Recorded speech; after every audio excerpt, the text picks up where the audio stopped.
Hello. இந்த வீடியோவில் உங்களுக்கு ஒரு மெட்டல் டயோட எப்படி நம்ம நல்லா இருக்கா இல்லை டேமேஜ் ஆயிருச்சா அப்படின்றது எப்படி கண்டுபிடிக்கிறது அப்படின்றத இந்த வீடியோவில் நான் சொல்லித் தரப்போகிறேன். ஃபஸ்ட்டு ஒரு மெட்டல் டயோடு எடுத்துங்க. அதுக்கு 4 பின்னு இருக்கும்.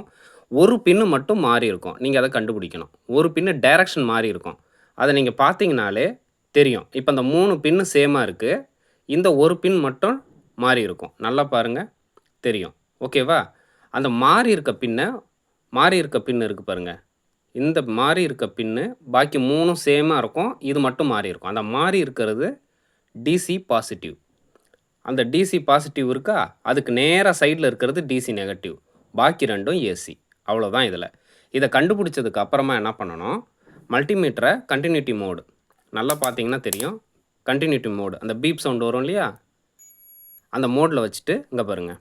இப்போது இந்த மாறி இருக்க டைரக்ஷன் மாறி இருக்க பின் டிசி பாசிட்டிவ்.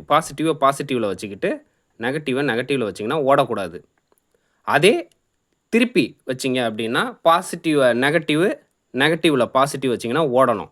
இப்படி ஓடுச்சுன்னா நல்லா இருக்குது, டயோடு நல்லா இருக்குன்னு அர்த்தம். அவ்வளோதான். ஏசியில் எப்படி வச்சிங்கனாலும் ஓடக்கூடாது. இந்த சைடு 2 பின்னும் ஏசி. எப்படி வச்சிங்கனாலும் மீட்ரு ஓடக்கூடாது. பார்த்தீங்களா? மாற்றி வச்சாலும் ஓடாது. அப்போ அந்த டயோடு நல்லா இருக்குன்னு அர்த்தம். இதுதான் ஈஸியாக மெட்டல் டயோட செக் பண்ணுற மெத்தடு. Thank you.